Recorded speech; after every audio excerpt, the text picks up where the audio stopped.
Assalamualaikum warahmatullahi wabarakatuh. Saya Karna Dwi Novianti, nomor absen 19 dari kelas 10 IPS 1. Saya akan membacakan hasil penelitian saya yang berjudul Tingkat Efektivitas Pembelajaran Daring di Masa Pandemi COVID-19. Bab 1. Latar belakang. Indonesia saat ini tengah dihadapkan dengan tantangan di tengah pandemi COVID-19, di mana pemerintah menghimbau untuk masyarakat Indonesia ini di rumah saja. Pandemi COVID-19 ini tidak hanya mempengaruhi ekonomi dan sosial, melainkan juga pendidikan yang kini mau tidak mau harus memulai beradaptasi dengan era ini. Sehingga kegiatan pembelajaran yang semula dilakukan secara tatap muka, kini menjadi pembelajaran non-tatap muka. Program tersebut dikenal dengan pembelajaran daring atau sistem e-learning. Diberlakukannya pembelajaran daring oleh pemerintah ini mengharuskan seluruh kegiatan belajar mengajar dilakukan di rumah. Pandemi COVID-19 ini membuat sistem pembelajaran di sekolah dipaksa berubah secara drastis dari pertemuan tatap muka menjadi pembelajaran secara online. Efektivitas pembelajaran merupakan suatu pembelajaran yang memungkinkan siswa untuk dapat belajar dengan mudah dan dapat mencapai tujuan pembelajaran sesuai harapan seorang guru. Efektivitas pembelajaran dapat terjadi jika hasil belajar siswa meningkat. Peningkatan hasil belajar siswa dapat dilihat dari pemahaman awal hingga pemahaman setelah pembelajaran. Pencapaian efektivitas pembelajaran diperlukan sebuah strategi pembelajaran yang tepat sesuai kondisi siswa. Oleh karena itu, untuk meningkatkan efektivitas belajar tanpa harus menyita banyak waktu, maka seorang guru harus pandai dalam memilih metode apa yang harus digunakan agar dapat cepat ditangkap siswa apa yang disampaikannya. 1.2 Rumusan masalah. 1. Apakah strategi bekerja kelompok dapat digunakan untuk mencapai tujuan pada materi pembelajaran? 2. Apakah strategi bekerja kelompok lebih efektif dibandingkan dengan penggunaan metode konvensional? 1.3 Tujuan dan manfaat. Tujuan: mengetahui apakah strategi bekerja kelompok dapat digunakan untuk mencapai tujuan pada materi pembelajaran. 2. Mengetahui apakah strategi bekerja kelompok lebih efektif dibandingkan dengan penggunaan metode konvensional. Manfaat. 1. Manfaat teoritis: menambah wawasan mengenai strategi pembelajaran yang digunakan oleh guru dalam proses pembelajaran. Masukan kepada guru supaya menggunakan strategi yang variatif dan mencapai tujuan pembelajaran sesuai yang diinginkan. Manfaat praktis: meningkatkan penggunaan strategi pembelajaran yang variatif untuk mencapai tujuan pembelajaran diharapkan dapat mendorong siswa agar lebih termotivasi dalam kegiatan belajar. Bab 2. Landasan teori. 2.1 Interaksi sosial. Interaksi sosial adalah hubungan sosial yang dinamis berupa hubungan antara individu yang satu dengan individu lainnya, antar kelompok yang satu dengan kelompok lainnya, maupun antar kelompok dengan individu. Dalam interaksi sosial terdapat simbol, di mana simbol diartikan sebagai sesuatu yang nilai atau maknanya diberikan kepadanya oleh mereka yang menggunakan interaksi sosial dapat terjadi jika ada kontak sosial dan komunikasi. Menurut John Lewis Giln dan John Philip Giln dalam kultur sosiologi, interaksi sosial adalah hubungan-hubungan sosial yang dinamis yang menyangkut hubungan antara orang perorangan, antar kelompok-kelompok manusia maupun antara orang perorangan dengan kelompok manusia. Sedangkan Kimball, Young, dan Raymond dalam sosiologi menerangkan interaksi sosial adalah kunci dari semua kehidupan sosial. Tanpa interaksi sosial, tidak akan mungkin ada kehidupan bersama. 2.2 Efektivitas pembelajaran daring. Mengamati pengalaman dari beberapa guru, maka guru juga harus siap menggunakan teknologi sesuai dengan perkembangan zaman. Guru harus mampu membuat model strategi pembelajaran yang sesuai dengan karakter siswa di sekolahnya. Penggunaan beberapa aplikasi pada pembelajaran daring sangat membantu guru dalam proses pembelajaran ini.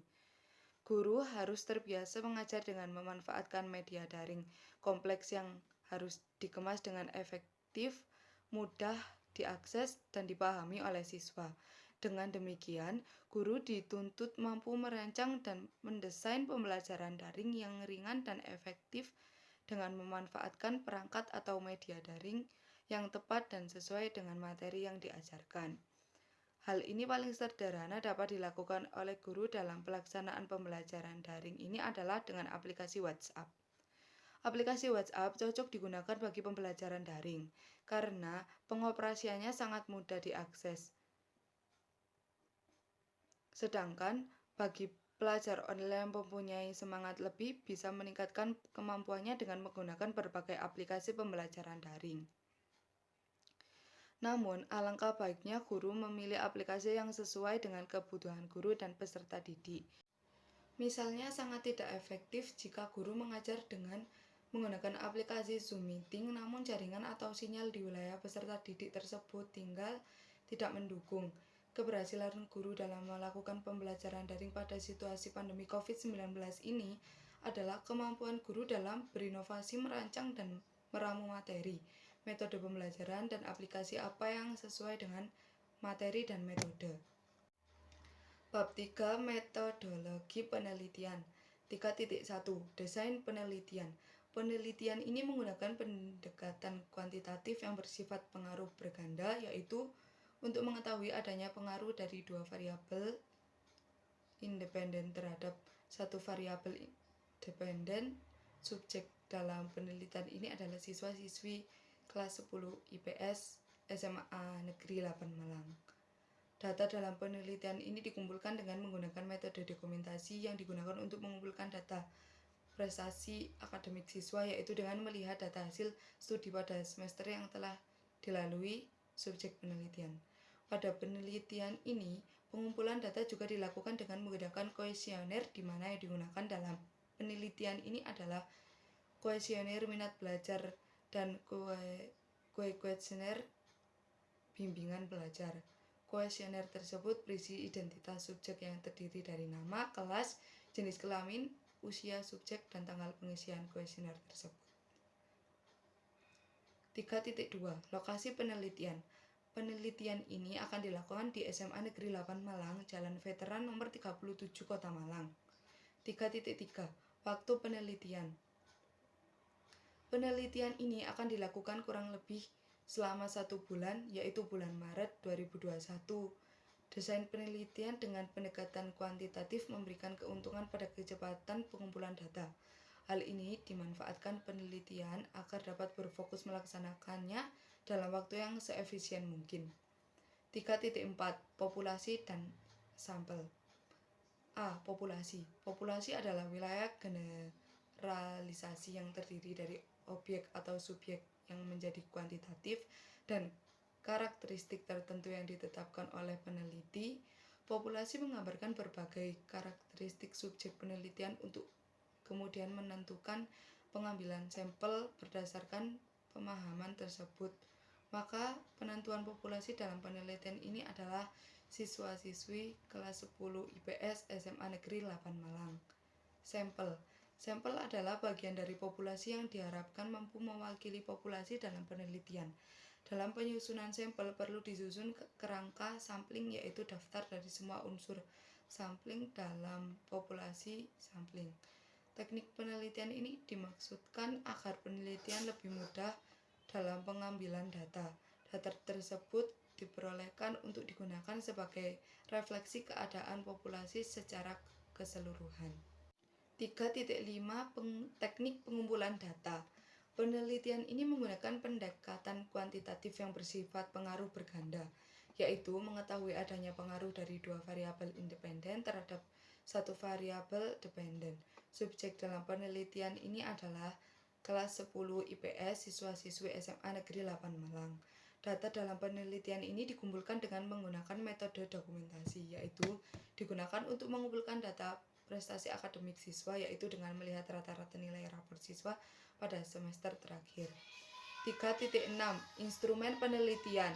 Instrumen penelitian adalah suatu alat atau fasilitas yang digunakan penelitian dalam mengumpulkan data.